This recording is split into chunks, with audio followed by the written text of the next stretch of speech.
ઉત્તર મુંબઈના સાંસદ અને કેન્દ્રીય મંત્રી પિયુષ ગોયલના લોક કલ્યાણ કાર્યાલય ખાતે નેક્સ્ટ જનરેશન જીએસટી અંગે એક પત્રકાર પરિષદ યોજાઈ હતી।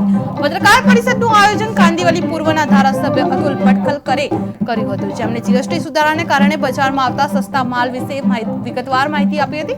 તેમણે સમજાવ્યું હતું કે જીએસટી સુધારાથી આગામી દિવસોમાં ભારતની અર્થવ્યવસ્થામાં 5% વધારો થશે અને કારણે માલના ભાવમાં ઘટાડો થયો છે, જેના કારણે જીડીપી દર વધશે અને લોકોની વપરાશ શક્તિ વધશે। મોદીએ કહ્યું હતું કે આત્મનિર્ભર ભારત દ્વારા આપણે સ્વદેશી માલનો વપરાશ વધારવો જોઈએ।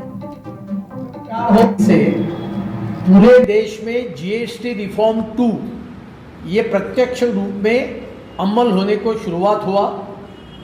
इस जीएसटी रिफॉर्म 2 के कारण भारत के अर्थव्यवस्था को और ज़्यादा गति आने वाले दिन में मिलेगी। भारत के लोगों की कंजम्पशन पावर जो है वो इसके कारण बढ़ेगी, क्योंकि हर रोज के जीवन को लगने के लिए